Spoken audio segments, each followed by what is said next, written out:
লাউ দিয়ে ইলিশ মাছ এটা কিন্তু বাঙালিদের একটা জাতীয় খাবার। আসসালামু আলাইকুম, কেমন আছেন সবাই? আশা করি ভালো আছেন। আমিও আলহামদুলিল্লাহ ভালো আছি। শাহনাজ ব্লগ অ্যান্ড কুকিং এর একটা ভিডিও নিয়ে আসলাম।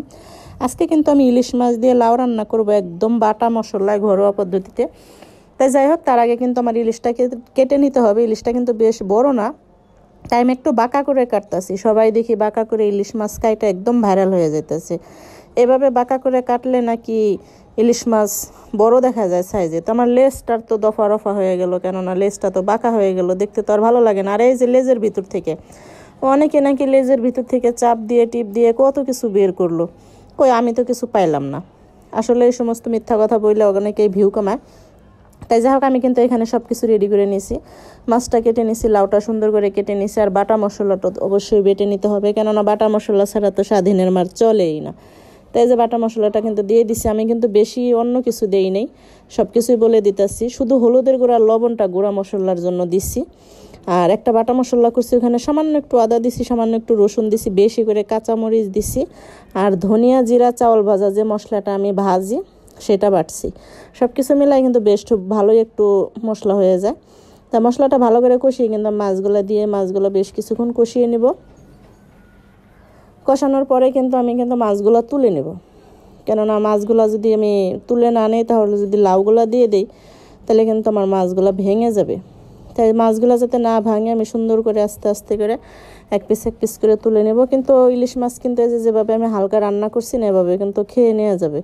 কেননা ইলিশ মাছ, আমার দাদাই বলতো ইলিশ মাছ নাকি কানে ভাপ দিয়ে খাওয়া যায়। করলা ভাজি উস্তা ভাজি যেরকম কানে ভাপ দিয়ে খাওয়া যায়, ইলিশ মাছও নাকি সেম। তাই যাই হোক, আমার ইলিশ মাছটা কিন্তু রান্না হয়ে গেছে, তাই আমি এখন তুলে নেব।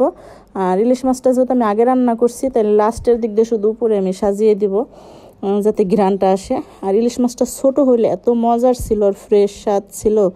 আসলে কিছু কিছু ইলিশ কিন্তু অনেক বড় হয়, কিন্তু অনেক কাটা ভরা থাকে, মানে যে স্বাদ লাগে না, মাছগুলো কিন্তু খেতে ভালো লাগে না।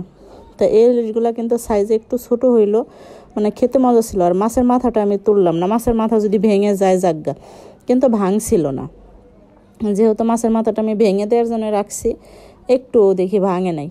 তার কারণ কি আমি জানি না। কেননা আমি কিন্তু অত জোরে একদম ঘাটাঘাটি করে লাড়াচাড়া করি নি, আলতো হাতে লাড়াচাড়া করছি। তো আমার কড়াইটা যেহেতু ছোটো, আর লাউয়ে যেহেতু পানি উঠে, তাই ভাবলাম যে কড়াইয়ের ভিতরে হয়ে যাবে। তাই কড়াইয়ের ভিতরে কিন্তু আমি সুন্দর করে আস্তে আস্তে দিয়ে অল্প হাতে কিন্তু লাড়াচাড়া করে দিতেছি, যাতে সুন্দর মতো এটা পড়ে না যায়, মানে এটার ভিতরে হয়ে যায়। চাইলেই অন্য একটা কড়াইতে দিতে পারতাম। আসলে আমাদের ঢাকা শহরের সবথেকে যন্ত্রণার নাম হচ্ছে যে বাসায় লাইনের যারা গ্যাস ব্যবহার করে, গ্যাসটা থাকে না। তাই দুঃখের কথা তো আর কাউরে বইলা প্রতিদিন লাভ নাই। এই যে রান্না বসাই দিয়ে কিন্তু আমি ভিডিওর ভয়েস দিতেছি। তো ওইদিকে কিন্তু আমি অনেকগুলো কাঁচামরিচ বেটে দিচ্ছি, আবার কিছু আখড়া ছিল সেগুলোও দিয়ে দিচ্ছি চিড়ে, তাই যাতে একটু হালকা হালকা ঝাল হয়।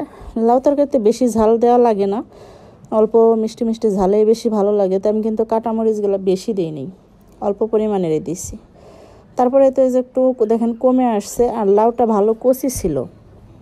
সত্যি কথা বলতে কি, আগে যেরকম গাছে আমরা লাউ লাগাইতাম, একদম টাটকা ফ্রেশ যে লাউ থাকতো, এরকম ঢাকা শহরেও পাওয়া যায়, কিন্তু ওরকম না যে গাছ থেকে কেটে এনে রান্না করলাম, ওরকম হয় না। আপনার কিন্তু 2 দিন 3 দিন হয়ে যায়। তার থেকে যদি বিসি নাও হয়, তাও কিন্তু বিসিটা একটুই হয়ে যায়। আর বিশেষ করে হাইব্রিডের লাউ কিন্তু তেমন মজা লাগে না। তাই ঢাকা শহরে চাষের ছাড়া, হাইব্রিড ছাড়া লাউ কই পাবেন?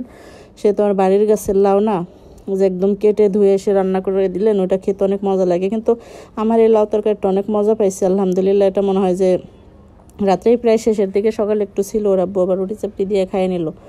তো যাই হোক, আমি মাথাটা উপরে তুলে দিলাম। দেখতেই পারছেন মাথা কিন্তু একটুও ভেঙে যায়নি, মাথা সুন্দর মতো রয়েছে আস্তই। তাই তো আমি ঝোলের জন্য অল্প পানি দিছি। ঝোলের জন্য পানি না দিলেও হয়তো, যেহেতু আমি লাউটা একটু অন্য সাইজের করে কাটছি, তা হালকা একটু সেদ্ধ তো হইতে হবে। আর একটু গা মাখা ঝোল তো রাখতেই হবে, তাই না? তাই যাই হোক, মাছগুলো আমি উপর দিয়ে সাজাই দিছি। আর আজকে যেহেতু আমি ইলিশ মাছটা এভাবে রান্না করছি, আমার ছেলে খাবে না।